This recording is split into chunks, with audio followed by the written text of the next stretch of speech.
Tidak ada, tidak tahu Ibu. Oh, tidak ingat berarti ini ya? Tidak ingat Ibu. Jadi kan pada minggu lalu itu kita sudah belajar tentang sistem saraf pada manusia. Nah, sekarang materi kita pada siang hari ini tuh tidak jauh berbeda dengan materi yang akan kita bahas pada hari ini. Nah, intinya tuh dia masih ada kaitannya. Anak-anak coba perhatikan gambar yang ada pada layar. Nah, gambar yang ada pada layar ini merupakan gambar apa? Ada yang tahu? Gambar Ya. Nah, Ibu ingin tahu nih apa sih yang kalian pikirkan atau apa sih yang kalian tahu tentang obat itu? Saya Ibu. Ya, saya Obat biasanya kita minum pada saat sakit Ibu. Oke, betul. Ada lagi yang ingin menyampaikan pendapatnya? Saya Ibu, Ya, silakan Suci. obat itu sangat berperan penting dalam proses penyembuhan Ibu. Oh iya, betul sekali. Jadi obat itu memang sangat berperan penting dalam kehidupan sehari-hari kita ya, apalagi waktu kita mengalami sakit. Nah, obat itu membantu kita untuk mengalami proses kesembuhan. Nah, tapi pernah tidak kalian berpikir bahwa obat ini selain memiliki dampak positif, tapi ia juga memiliki dampak negatif? Tidak Iya, Ibu. Nah, oke. Jadi seperti Ibu sampaikan tadi, jadi obat ini selain memiliki dampak positif, ia juga memiliki dampak negatif. Nah, dampak negatif itu bisa dikatakan dampak negatif apabila anak-anak dicatat nih ya. Nah, dikatakan negatif apabila obat ini bisa disalahgunakan atau penggunaannya itu berlebihan atau tidak sesuai dengan dosis. Nah, begitu ya anak-anak. Ya Ibu. Nah, jadi pada pertemuan siang hari ini kita akan membahas tentang bahaya penggunaan psikotropika. Nah, adapun tujuan dari pembelajaran kita pada siang hari ini, mungkin anak-anak ada yang bisa membantu Ibu untuk membacakan tujuan pembelajaran pada siang hari ini. Saya Ibu. Silakan Suci. Baik, adapun tujuan pembelajaran yang akan kita capai pada pembelajaran hari ini, yang pertama, kita mampu menjelaskan pengertian jenis-jenis dan dampak psikotropika atau kognitif. Yang kedua, kita mampu menunjukkan sikap kritis dan kepedulian terhadap bahaya penyalahgunaan psikotropika melalui diskusi atau afektif. Dan yang ketiga, kita terampil menyajikan hasil analisis kasus dampak psikotropika dalam bentuk presentasi atau poster atau psikomotorik. Ya, betul sekali ya. Jadi pada siang hari ini kita akan mencapai 3 tujuan pembelajaran. Nah, bagaimana sih cara kita untuk mencapai 3 pembelajaran ini? Yang pertama, sini Ibu nanti akan menjelaskan kalian gambaran umum tentang materi yang kita bahas pada siang hari ini. Kemudian nanti setelah itu kalian akan melakukan diskusi kelompok. Kemudian ada sesi tanya jawab dan presentasi. Apakah tujuan pembelajaran pada siang hari ini sudah bisa diterima dengan jelas informasinya? Bisa, Ibu. Oke, Ibu lanjut ya. Nah, coba anak-anak perhatikan lagi gambar yang ada di layar. Nah, di sini kan ada gambar 1 dan gambar 2. Coba siapa yang bisa mengeluarkan pendapatnya terkait gambar yang ada di layar? Saya Ibu. Silakan Lita. Gambar 1 itu ada anak yang sedih dan lemas Ibu. Iya, betul sekali. Siapa lagi? Saya Ibu. Ya, silakan Fitri. Nah, itu gambar anak yang lagi lesu dan seperti yang depresi begitu Ibu. Oh iya, betul sekali. Ada lagi yang ingin menyampaikan pendapatnya untuk gambar 2? Saya Ibu, Ya, silakan Mbak Maria. itu terlihat seperti anak yang ceria dan super hiperaktif. Ya, betul sekali. Jadi dari kedua gambar ini kita bisa melihat bahwa ada perbedaan dari sikap anak-anak ini, di mana gambar pertama itu ada anak yang mengalami depresi, sedangkan gambar yang kedua itu ada anak yang sangat aktif dalam melakukan suatu kegiatan. Nah, selanjutnya sini Ibu ingin menjelaskan sedikit materi kita tentang bahaya psikotropika. Nah, jadi kalian pernah dengar ya apa itu nafza? Nah, jadi nafza itu merupakan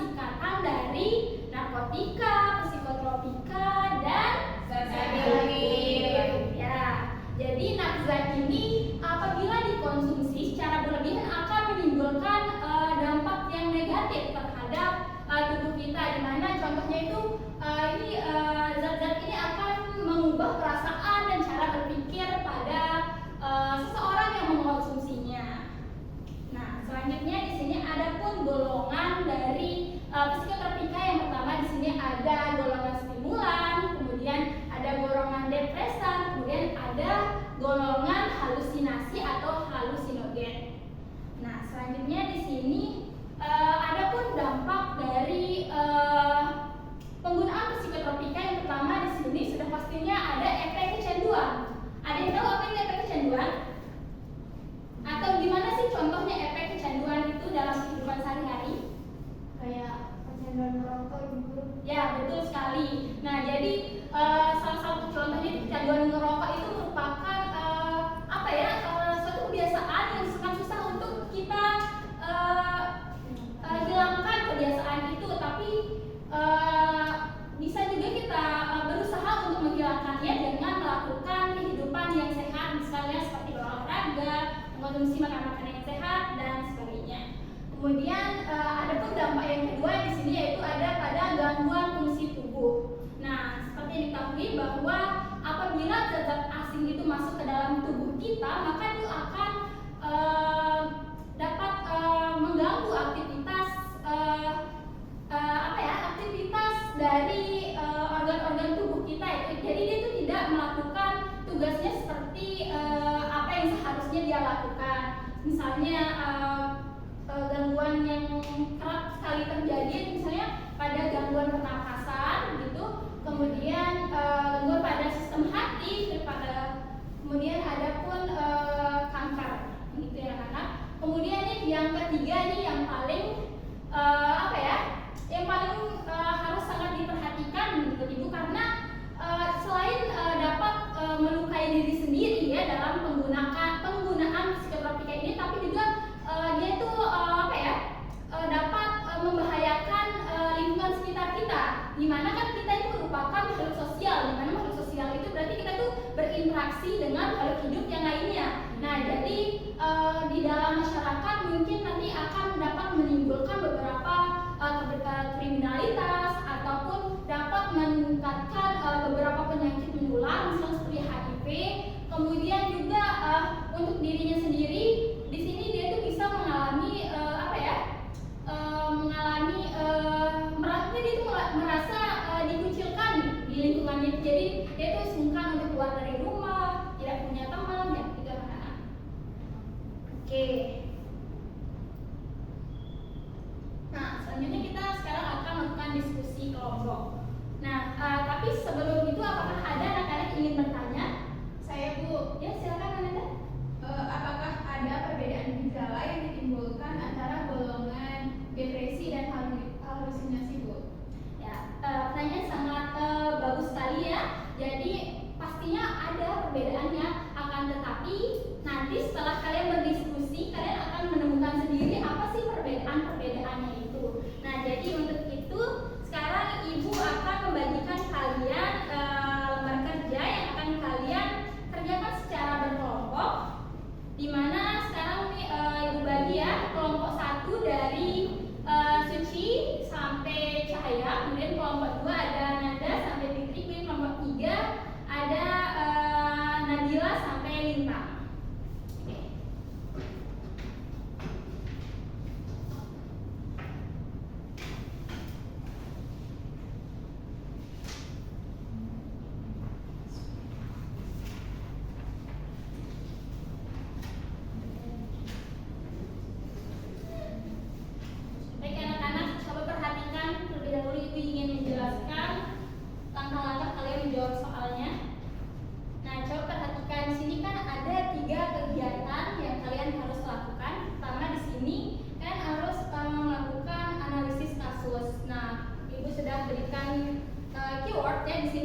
lakukan, yang pertama, saya akan menolak dengan mengatakan saya lebih percaya pada kemampuan sendiri daripada obat yang tidak jelas. Kemudian alasan yang kedua yang bisa saya berikan, yaitu ini beresiko merusak kesehatan dan masa depan saya. Kemudian alasan yang terakhir yang bisa saya berikan kepada teman yang mengajar saya untuk meminum obat konsentrasi sebelum ujian, yaitu saya tidak mau melanggar hukum dan aturan sekolah. Mungkin hanya itu presentasi dari saya. Saya ucapkan terima kasih. Baik. Tepuk tangan dulu untuk Nada. Belum. Jadi di sini anak-anak tadi kan Anda sudah membacakan hasil diskusi kelompoknya. Mungkin di antara kalian mempunyai pendapat yang berbeda ataukah menentang begitu? Ada tidak yang punya pendapat yang berbeda? Sudah jelas Ibu. Sama Ibu, sama ya. Iya. Nah, sekarang boleh duduk. Terima kasih Nada. Oke, sekarang untuk soal nomor 1 ada yang mau langsung menjawab atau Ibu tunjuk saja? Kelompok 1. Kelompok 1. Oke, kelompok 1 silakan.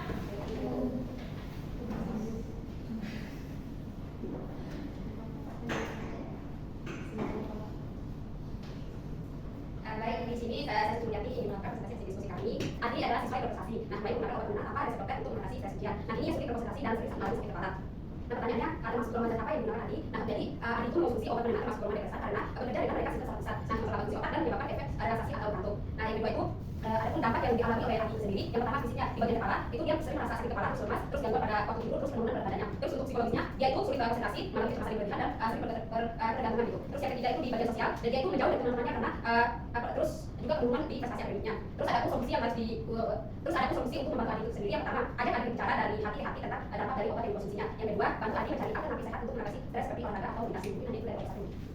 Baik, terima kasih Suci. Berikan tepuk tangan lagi untuk Suci. Nah, berdasarkan hasil pemaparan hasil diskusi Suci tadi, apakah dari kelompok kalian ada yang mengalami perbedaan jawabannya atau bagaimana? Sama Ibu. Oke. Oh, tadi Nada belum kumpulkan ya hasil? Oh iya, belum kumpul. Ya Suci, boleh dulu kembali. Terima kasih. Nah, sekarang ini kelompok 3 nih yang ditunggu-tunggu untuk membacakan hasil diskusi kelompoknya. Ayo kelompok 3. Bila semangat kelompok kita. Harus semangat ya untuk menyampaikannya. Karena ini adalah slogan. Jadinya kami dari kelompok 3 tadi sudah membuat slogan ya. Saya dan slogan kami. Ya, saya katakan teman-temannya semuanya ya. Slogan kami adalah yang pertama ada 3 yang kami buat, banyak sekali ya. Yang pertama itu otak sehat prestasi hebat. Yang kedua, generasi cerdas tanpa narkoba.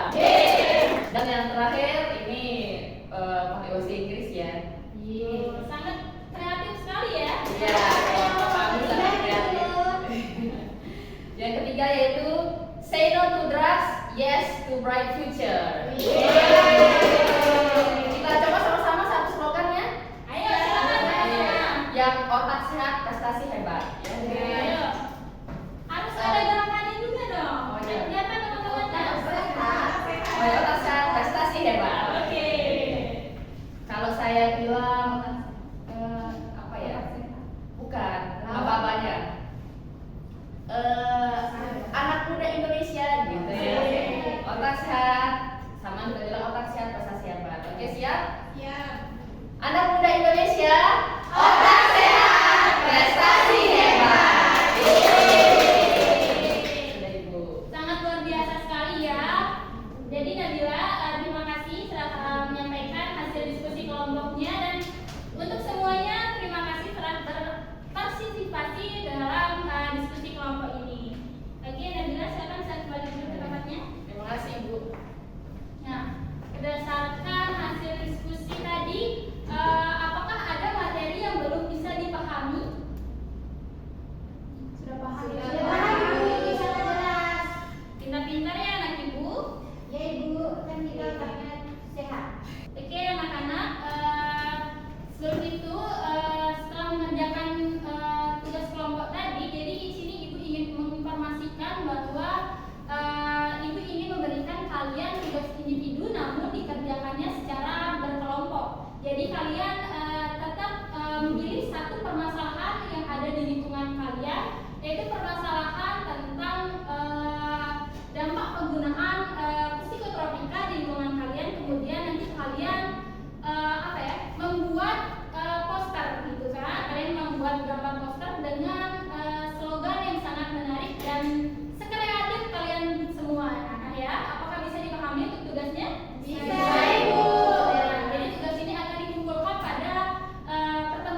gangguan kesehatan, dan yang ketiga kehidupan sosial masyarakat.